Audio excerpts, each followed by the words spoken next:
Today's video was made possible by Squarespace. What's up internet, Kevin here on TLD. That's right, I'm still here, and today we're going to talk about app games, specifically my top 5 favorite for this past month of June. Now, this particular list is a really eclectic mix. We've got some games that are super casual and others that are quite a bit more involved, all covering a bunch of different genres, so let's check them out right now.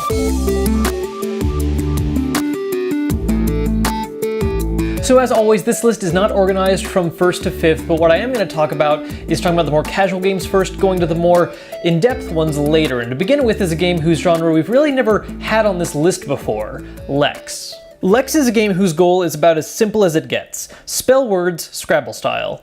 But instead of treating this as some kind of competitive or simple word search game, Lex focuses on the idea of finding and making words as fast as possible. Each letter has an associated point value, which not only represents how many points they can contribute to your score, but also serves as a value for how slowly the letter's timer runs. If any of your letters have their timers run out, then that's game over. So while making words with high value points is good, you need to get through your low value ones as fast as possible, or else you risk an easy game over.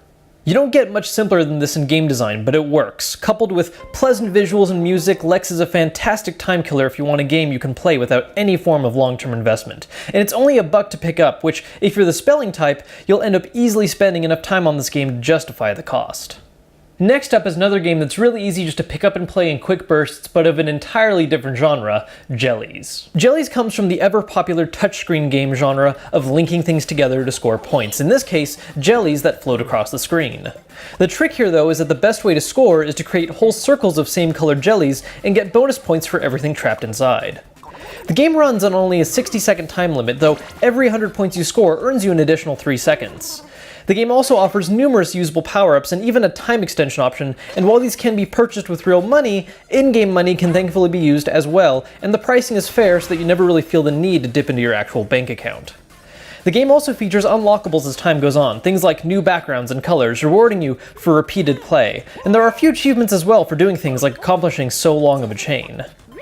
Another title that isn't super complex, but it's a simple idea done right with a solid aesthetic choice to accompany it. Easily worth $1.99.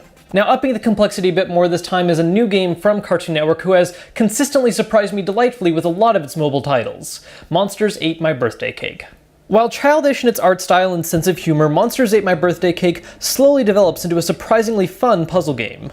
Players take control of our lead hero as well as a number of monster friends he makes along the way, each of which have some kind of useful ability like pushing and pulling objects, ways to stun monsters, or ways to navigate or create pathways in the game's puzzles. Players are rewarded not just by solving each puzzle, but by meeting other side requirements as well, and for doing it all in good time. And while it never gets to be super challenging, trying to 3-star the whole game provides enough fun to keep players engrossed. This is a great puzzle game for kids, but still a bunch of fun even if you're older. For $2.99, it's a great puzzle title to pick up. Okay, now the last 2 games on this month's list are both titles that have come out previously on other platforms before, but have finally found their way to iOS and have made great use of touch controls. The first of which is the brutally challenging VVVVV, also known as Spikes. Coming from the new form of platforming genre focused on high speed, high fatality rates, and fast respawn rates, VVVVV throws players in a super simple graphic style with an abundance of the game's namesake, spikes. Rather than simply jumping, players are able to reverse gravity while they're standing on a surface, and they have to make use of this ability along with a variety of environmental objects to avoid obstacles and, of course, spikes. The game doesn't really force players down any one obvious path after the opening bit, and each little area features its own interesting set of special rules to test players' reflexes and understanding of the mechanics. Simply beating the game is a challenge in and of itself, but if you're the completionist type looking to successfully grab all the game's collectibles, depending on your mentality when facing a challenge, you're either looking at a really great time or hell itself. Fast-paced, easy to learn, but difficult to master, VVVVV is a great platformer for those of you thirsty for a challenge. If you never tried it on PC, now is your chance at the more than fair price of $2.99.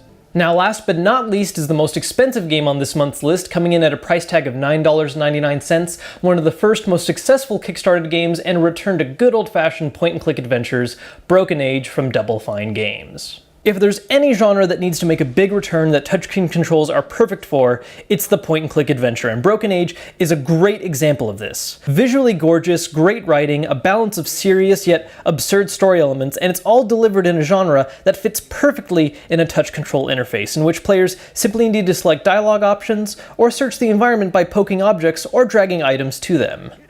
If you grew up with point-and-click classics like Secret of Monkey Island, then this game is a must-grab to see how the genre can still live today. And if you're unfamiliar with point-and-click adventures, then this is a great way to start off.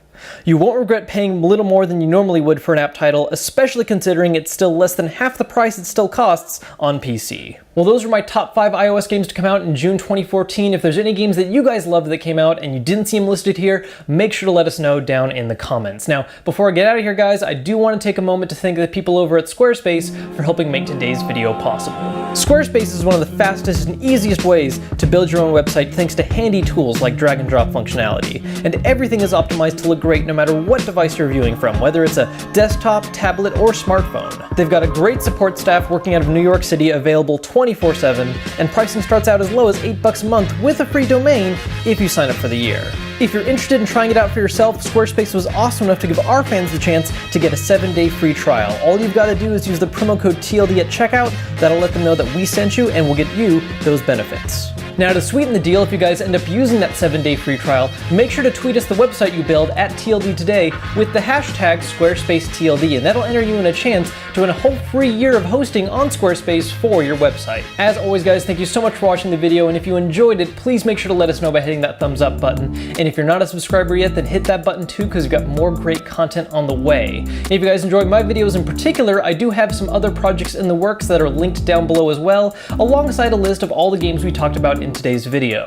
Once again, if there's any games you loved that you didn't hear in today's video, make sure to let us know down in the comments. I hope to see you guys soon, but until then, I'm Kevin for TLD. See you later.